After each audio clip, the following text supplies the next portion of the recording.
any man, especially a man born of the Grunt clan, could endure. But there I was, trying in much the same manner that my father forbade. Twice I attempted to say, "Bugger off, Pascal, get out of my house," or something similar, but each time the words caught heavily in my throat, issuing forth as little more than a loud, racking sob. I fully expected a harsh word, taunting, or indifference, but Pascal only gazed upon me with his gentle, accussedly caring eyes that were the same colour as the sky just before dawn, or else the deepest part of the ocean, with the optimism and hope emanating from them at least as vast and deep. "Buzz, I'm so sorry I said that you didn't know how to love," Pascal said to me, before wrapping his arms about me as he did many years ago. He also said something about his wallet falling out of his pocket when I struck him, but I can't be sure, for my own sobs drowned out his voice. Although I wanted nothing more than to push him away and throw him out of my house, I found I could not. All my strength had abandoned me, as did the barriers which held my customary mask in place. How could Pascal, or anyone else for that matter, understand what it was to send a son to his own death? My father would have done the same, as with my grandfather and generations of Gruntmen before them. It was something of an unspoken badge of honour to make such a great sacrifice. It was nothing more than was expected of any military leader. As general, it was my duty to put the security of the nation as a whole above all else. Yet, why did my condemnation of Fred to death hurt this much?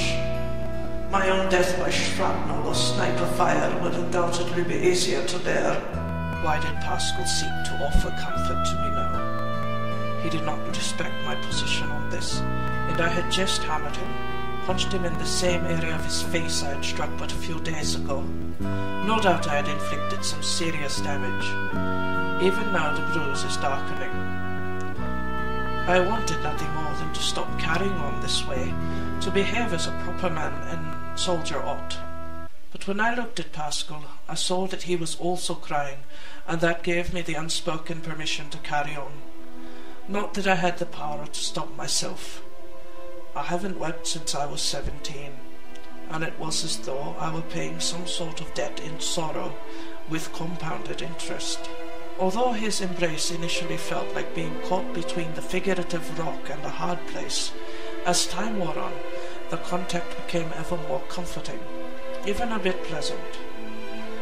Every bit as much as it had been some 30 years ago, back when I first came in contact with the Curiouses and the other families of Strangetown who lived outside the military housing units.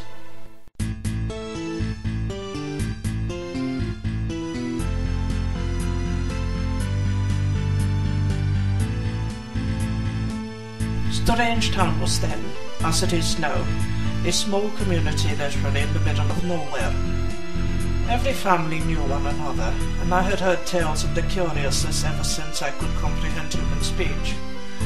Lauren Curious was a scientific researcher by trade, although I suspect he was in actuality a mad scientist, or maybe just crazy. Kitty Curious, the former Kitty Hodling, was an accident and emergency doctor in Strangetown University Hospital. To be sure, they were proficient at their jobs. They were so playful, though. They were known about town as a couple who refused to act their age. They were known to both my grandfather, Rock Grunt, and my parents, Chip and Missy Grunt. My grandfather told me that he suspected that Glarren had formulated a potion, then known as the elixir of immortality, as Glarren and he had been brought up together in the Strangetown of the 1930s, and whilst Rock had aged as most people will, Glarren did not. Neither had Kitty Hodling, who was but a wee 3 years their junior.